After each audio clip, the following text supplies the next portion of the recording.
Witamy w niedzielny poranek w Nowym Jorku, w niedzielny wielkanocny poranek.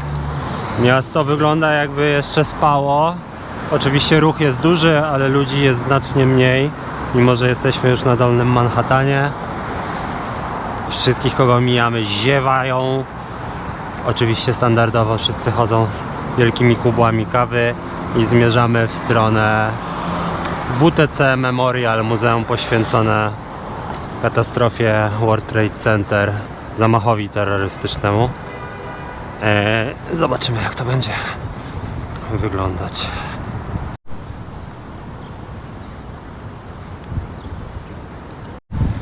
No dzisiaj pogoda niestety nie pozwoli pokazać One World Trade Center w pełnej krasie.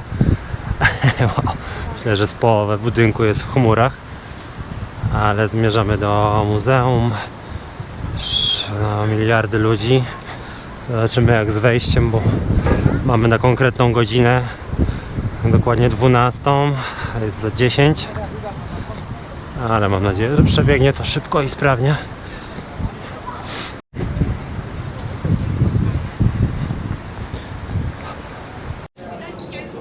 To zdjęcie Nowego Jorku wykonane o 8:30 11 września 2001 roku. 16 minut później pierwszy samolot uderza w wieżę World Trade Center, no i świat zmienia się na zawsze.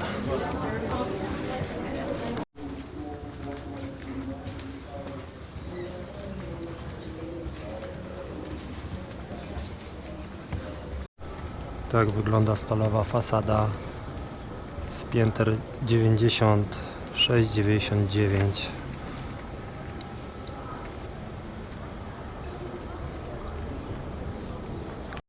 Spójrzcie, tutaj mamy zachowaną jedną z klatek schodowych, dokładnie schodów z klatek schodowych, którymi zbiegali ocaleli.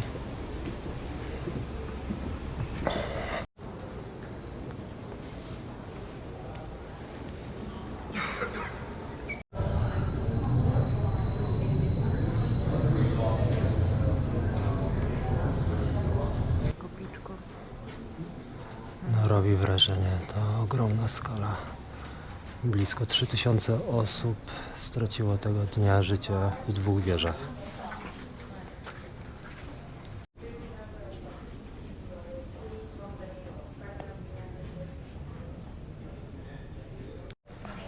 Można tu też znaleźć bardzo dużo przedmiotów osobistych osób, które zostały pogrzebane w wieżach.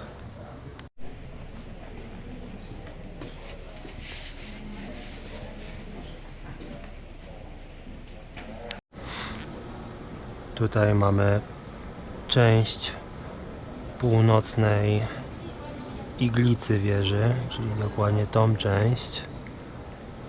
Wyobraźcie sobie, że tak to wygląda i gdzieś to znaleźli w tym całym złomowisku.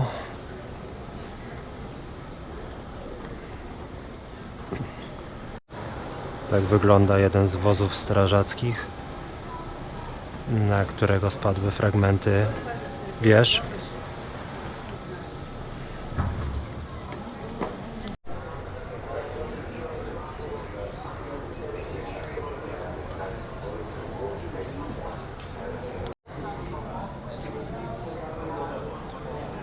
Tutaj niesamowita sprawa. Element samolotu, który uderzył w jedną z wież.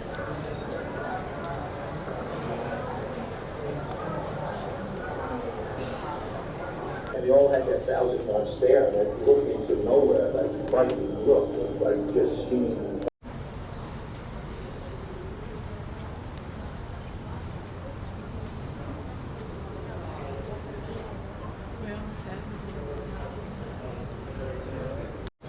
Kolejna część samolotu. Znaleziono ponad 100 przeróżnych części samolotów, które uderzyły w wieżę.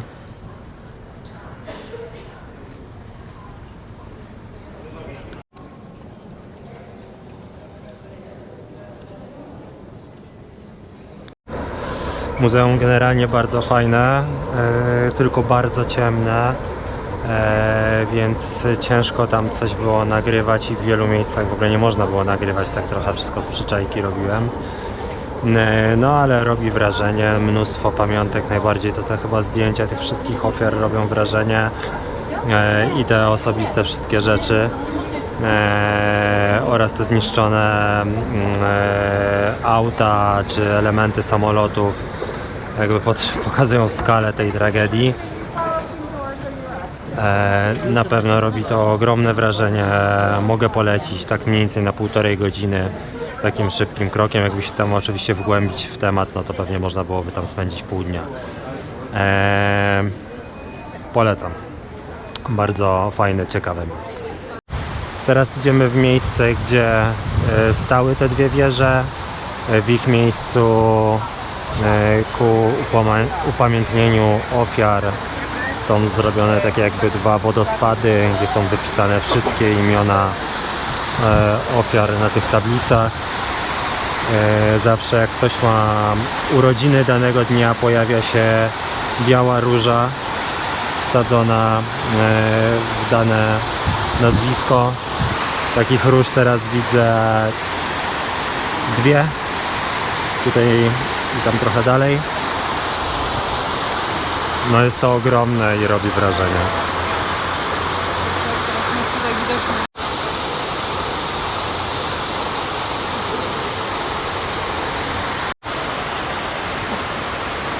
A tu mamy One World Trade Center, najwyższy budynek w Nowym Jorku, 541 metrów.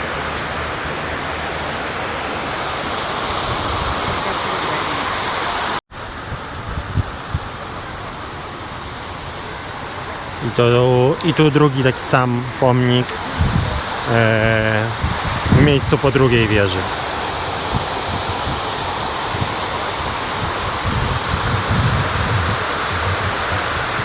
A tutaj mamy najbardziej znany hub nowojorski, nazywa się Oculus. Został zaprojektowany przez bardzo znanego hiszpańskiego architekta, ale napiszę jak się nazywał, bo absolutnie nie pamiętam. No wygląda całkiem ciekawie. Taka bardzo nowoczesna bryła na tle w sumie też dosyć nowoczesnych wieżowców, chociaż niektóre widać, że już mają wiele lat. Jest tu taka mieszanka stylów nowoczesności z wieżowcami, które były wybudowane pewnie dziesiątki lat temu. Jesteśmy w okolicy mostu bruklińskiego, ale dzisiaj nie będziemy go zwiedzać, zostawiamy to za parę dni. Za parę dni będziemy tutaj ze znajomymi, na których czekamy. Mają do nas dojechać z Polski i wtedy tu przyjdziemy i pokażę, jak to wygląda z góry. Mam nadzieję, że będzie nieco lepsza pogoda niż dzisiaj, bo dzisiaj w Nowym Jorku w niedzielę wielkanocną niestety, ale od południa leje deszcz.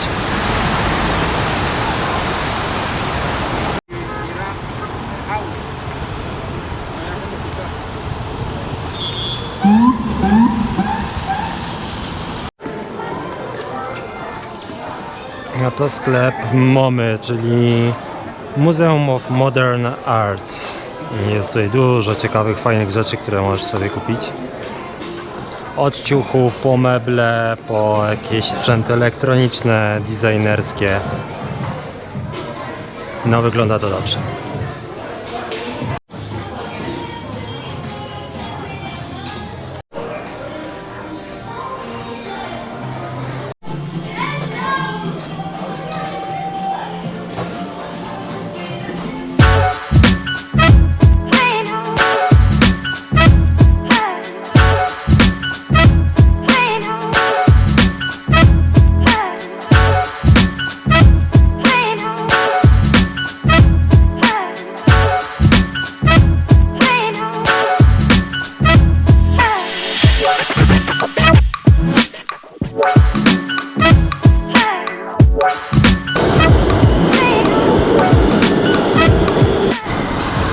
No metra w Nowym Jorku może nie są jakoś super czyste, ale Na pewno mają swój klimat, tego nie można im odebrać. Jest tu faktycznie tak trochę... One widać, że po prostu są bardzo, bardzo stare. I tutaj wszędzie gdzieś woda kapie, są jakieś obdrapane mury, ale raczej spoko. Wydaje mi się, że jest dosyć bezpiecznie. Przynajmniej nie spotkałem się z żadną dziwną akcją. Jest trochę ciekawych ludzi na pewno, ale wydaje mi się, że jest bezpiecznie. Także spoko. To co słyszeliśmy o jakichś tam szczurach i jakichś ultra niebezpiecznych akcjach, no to nie wiem, może w nocy, a w nocy jakoś specjalnie jeszcze nie mieliśmy okazji jechać.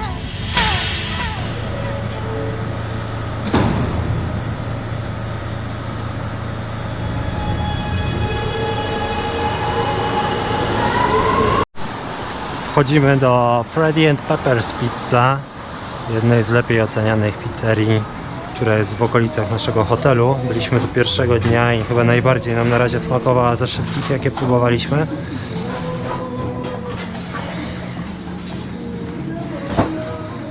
To wygląda. W pizzerii tej widać, że jadają znane też osoby.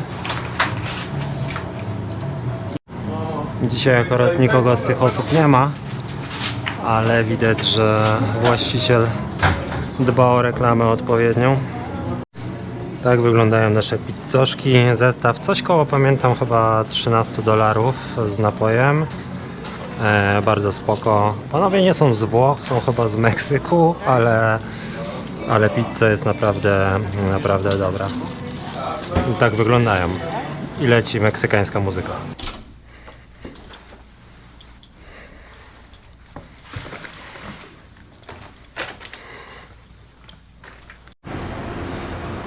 Świąteczny poniedziałek w Nowym Jorku. Dzisiaj fajna pogoda, słonecznie, ale zimno. Teraz jest 8 rano, jest około 6-7 stopni. No i z racji tego, że mieszkamy bardzo blisko Central Parku, przed przyjazdem tutaj obiecałem sobie, że będę codziennie biegać w Central Parku. I po 6 dniach robię to pierwszy raz. I niewykluczone, że ostatni, bo za 2 dni przeprowadzamy się do innego miejsca na Dolnym Manhattanie, już nieco dalej od Central Parku, więc stwierdziłem, że albo dzisiaj, albo wcale. Wbiegamy już do Central Parku. Cała główna pętla biegowa ma tutaj podobno 10 km. No ja dzisiaj zamierzam przebiec jakąś połóweczkę, bo przede mną jeszcze kolejny długi dzień zwiedzania. Więc muszę być w miarę świeży. No ale już sporo ludzi biega. Fajny klimat, słoneczko. Także jedziemy. Tutaj mamy apartament, który się nazywa The Needle. O ile dobrze pamiętam, Igła. Jeden z najdroższych apartamentowców w Nowym Jorku. Wyczytałem, że mieszkają tam takie gwiazdy jak Jennifer Lopez. Nie wiem, może ją tu spotkamy gdzieś. I don't do your laundry, I ain't your mama. No ale trzeba przyznać, że jak jest pogoda, do okoliczności do biegania tu są bardzo sprzyjające, naprawdę jest pięknie. Krótka przerwa na widoczek i lecimy dalej. Jest fajny klimat, bo jest chwilę po 8. Aż bardzo dużo osób spaceruje, bardzo dużo osób chodzi z pięknymi pieskami. Jest naprawdę super. Jeszcze jedna przerwa na fajny widoczek. Nie mogłem sobie tego odmówić.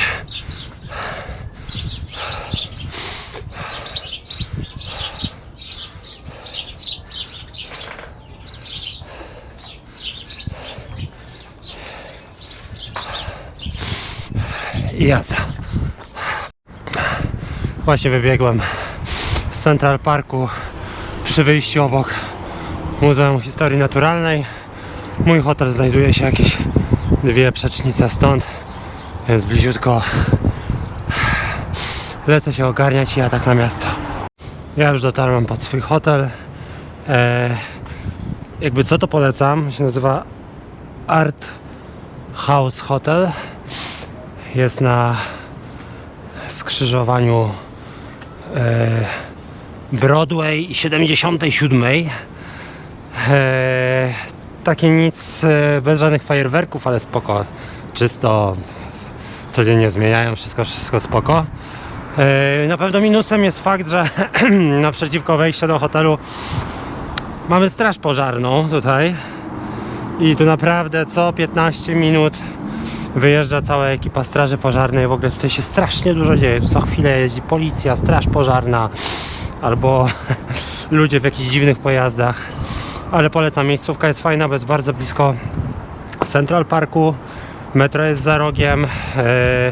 No i stąd nawet z buta można iść na Dolny Manhattan. To już w sumie jest to jest zachodnia strona Central Parku, tu gdzie się znajdujemy. Także da się nawet po Manhattanie chodzić z buta. Trzeba oczywiście się uzbroić w stalową wytrzymałość. Nogi bolą, wchodzą w dupę ekstremalnie, ale my bardzo dużo chodzimy, więc da się to robić. Ale taka średnia to jest 30-35 tysięcy kroków. Trzeba mieć to na uwadze i wygodne buty przede wszystkim, najlepiej do biegania, to wszyscy chodzą w butach do biegania. Dobra, ja spadam na górę się ogarniać i lecimy na miasto.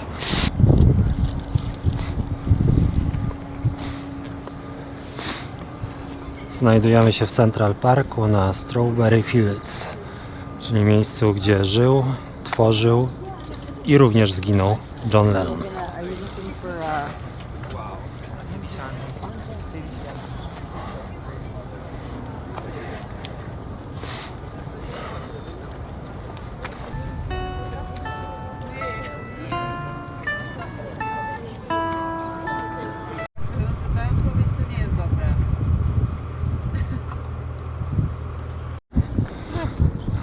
Jesteśmy dalej w Central Parku, w takim pięknym otoczeniu. Właśnie dotarliśmy do Gapstone Bridge. To jeżeli ktoś kojarzy Kevina samego w Nowym Jorku, to właśnie tutaj było kręconych kilka ikonicznych scen, które ja osobiście znam niemalże na pamięć, a więc nie mogło nas tutaj zabraknąć w tym oto miejscu, w takiej pięknej scenerii.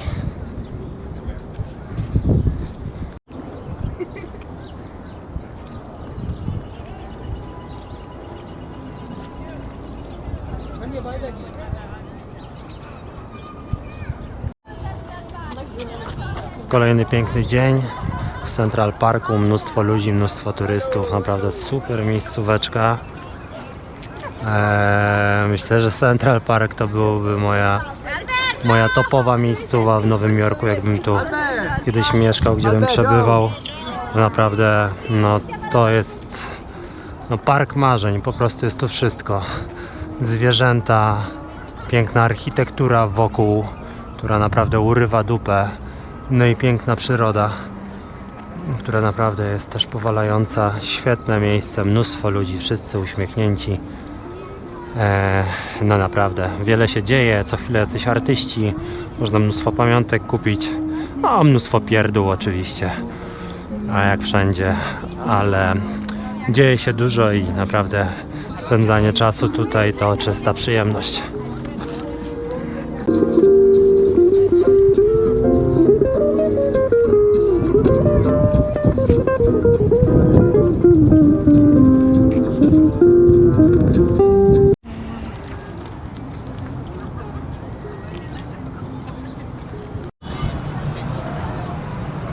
Wychodzimy już z Central Parku i kierujemy się w stronę Rockefeller Center.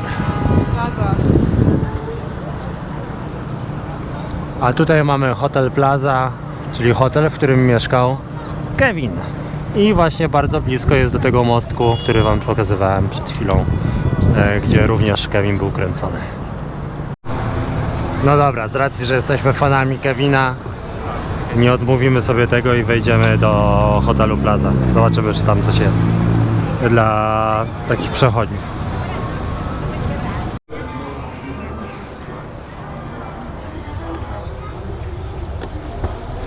No, jest tutaj, ogruwa się.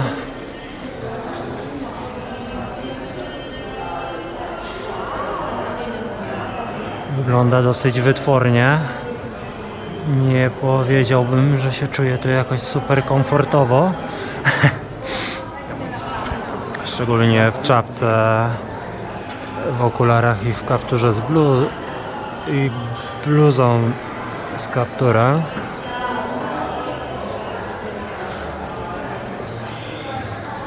Co, Ania, jest tu jakiś sklep z pamiątkami?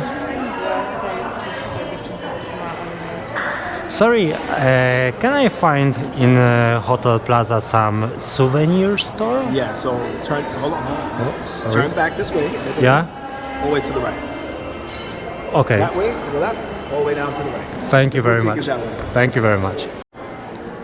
No, pan nam wytłumaczył, że są tu nawet oryginalne czapki Kevina. Może można je kupić? Znaczy nie wiem, czy oryginalne, ale na pewno te, które nosił w filmie. Może można kupić w sklepie, do którego właśnie zmierzamy. No, ale jest tutaj na bogato generalnie. Zmierzamy do sklepu z pamiątkami i zobaczymy, co można tutaj dostać. How? Yeah. It's handmade in Peru. Yeah. The home loan hats are made with a llama blend. They're going to be 129. 129. Okay. Only for a head or okay. Okay. Dobra, czapka Kevina fajna, ale $129 za taką jednak cieniusieńką czapeczkę z lamy, no to chyba jednak trochę za dużo. Słyszałam owcze. A lamp. No dobra, to z owcy. Tutaj jest główny souvenir store Plazy. Zobaczymy, co tu można znaleźć.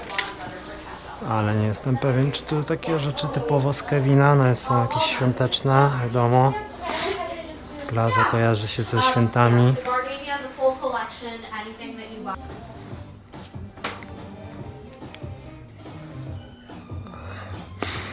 No, takie bym powiedział, bananowe rzeczy. Dla jakichś bananowych ludzików pewnie fajne, ale no ja bym sobie stąd nic nie kupił. A już na pewno już w tym nie chodził. No mógłbym wziąć tą czapkę Kevina, ale no nie za tyle kas. A tutaj to już ultra bananowa. No to już jest przegięcie, już kicz nad kicze, ale z racji jak to jest duże, to mimo wszystko robi wrażenie. Ale nieźle powalone, naprawdę. No i zaczynamy zwiedzanie Five Avenue. Idziemy w stronę Rockefeller Plaza. No to taka jedna z droższych ulic tutaj. Z droższych i ulic kiczu. Ale oczywiście trzeba to wszystko obejrzeć wnikliwie. Tutaj dochodzimy do sklepu Prady. Tutaj mamy Trump Tower w tym miejscu.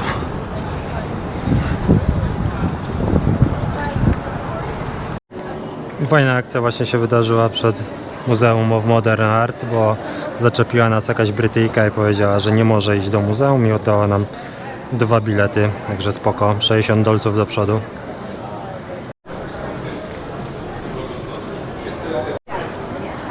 Rozmiar galerii MoMA naprawdę jest niesamowity. Jesteśmy na 5. piętrze, od tego piętra zaczynamy zwiedzanie i będziemy szli w dół. Z racji, że nie planowaliśmy dzisiaj tu wchodzić, szczerze mówiąc, ale dostaliśmy bilety za free. No to trochę głupio nie skorzystać w sumie.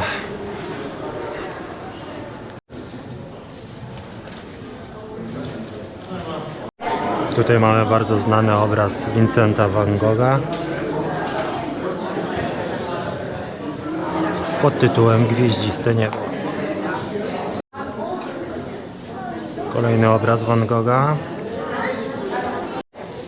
Cała sala poświęcona Pablo Picasso.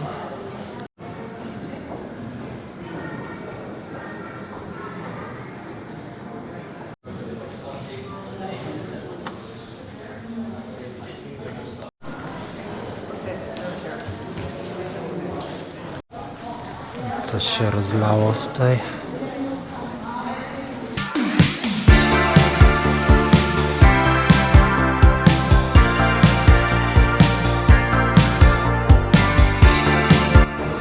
Muzeum MoMY bardzo spoko, ale jest ogromne, trzeba sobie zarezerwować bardzo dużo czasu na to. Obejrzeliśmy takie najważniejsze prace i nie możemy niestety spędzić tu ani chwili dłużej, bo zaraz mamy taras widokowy na Empire State Building na godzinę 16, więc musimy się wyrobić, więc ruszamy dalej.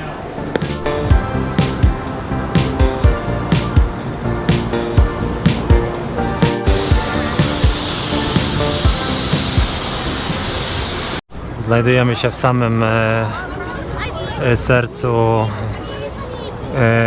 Manhattanu, w Bryant Park.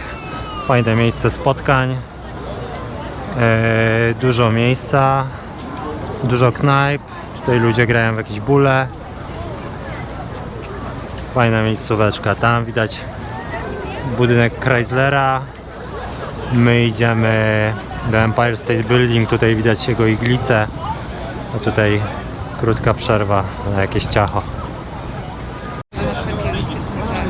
Dotarliśmy pod Empire State Building, tak się prezentuje. Zaraz zobaczymy, jak się prezentuje od środka.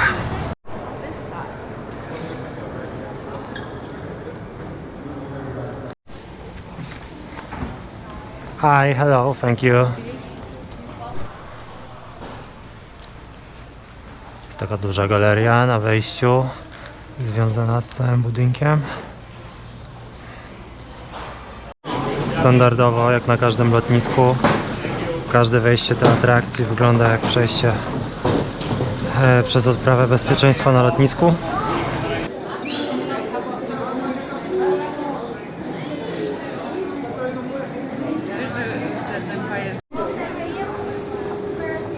Przed wjazdem na górę znajduje się mocno interaktywne takie muzeum, gdzie jest opowiedziana cała historia budynku. Tu mamy spojrzenie, gdzie był wykorzystywany, w jakich filmach. Empire State Building. Ikoniczne miejsce dla kinematografii amerykańskiej.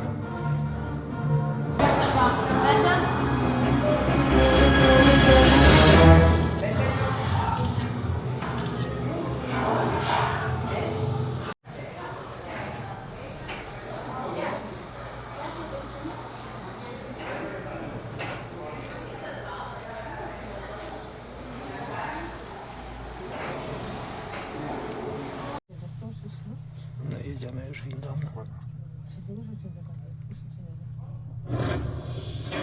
Welcome to the world's most famous building. If you get to see it built, keep your arms and legs inside and keep your eyes open. See those hot rivets fly through the Brak słów.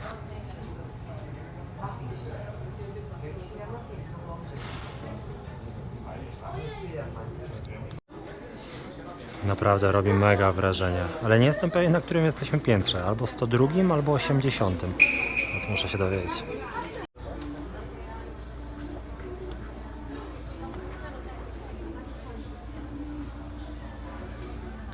Tak, jesteśmy na 80 piętrze, będziemy jeszcze wjeżdżać na 86. Da się tu jeszcze wjechać na 102, są jakieś VIP-owskie bilety. Ale nawet nie widziałem, żeby można było je tutaj jakoś tak normalnie kupić. Także tak to wygląda. Naprawdę super sprawa. Pierwszy raz w życiu jestem na takim wieżowcu. Najwyżej widziałem z Pałacu Kultury widok miasta, co też jest super i polecam wszystkim. Ale to jest, kurczę, jednak mega sprawa. Bardzo polecam. Jak ktoś lubi budyneczki, wysokość, to ciężko będzie znaleźć coś lepszego.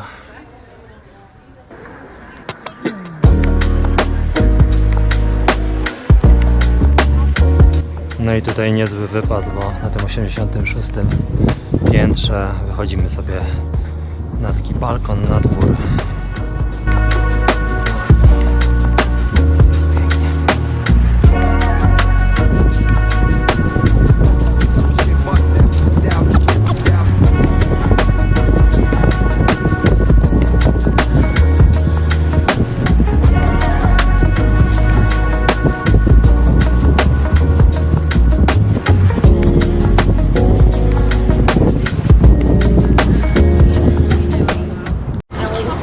A tutaj widzimy nowojorską bibliotekę.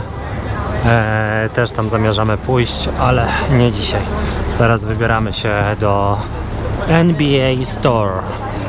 Największego, niby najlepszego sklepu NBA w Nowym Jorku.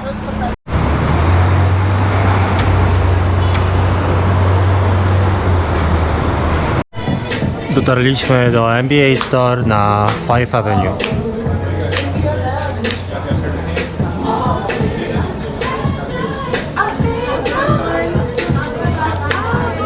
Have a nice day, guys. Thanks for shopping with us. Hej.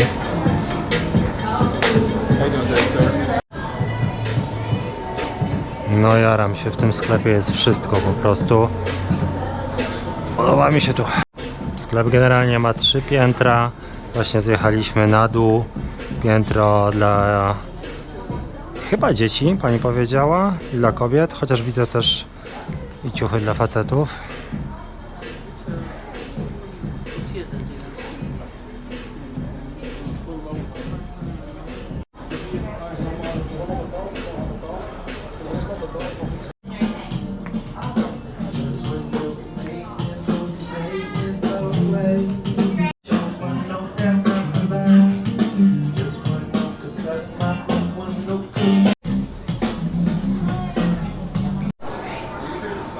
No w tym sklepie jest absolutnie wszystko, po prostu jaką sobie czapkę nie wymarzysz.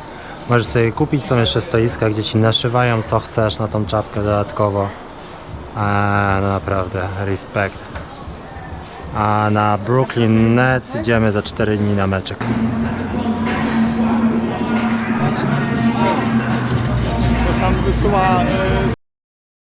Można kupić... Nie do końca wiem co to jest. Czy to jest jakaś rama z podpisem Jordana? Kosztuje $8,000. Larry'ego Birda 1200. No ale fajne, kolekcjonerskie tematy.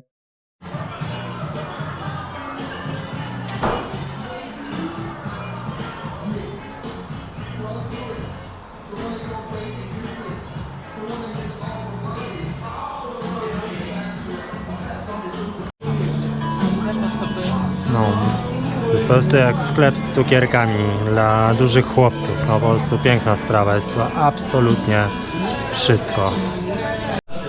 Jeszcze super sprawa, że możecie sobie sami stworzyć koszulkę, skustomizować ją. No jest tu opcji dla wariatów bardzo dużo. Ciuchy oczywiście nie są tanie, bo robią je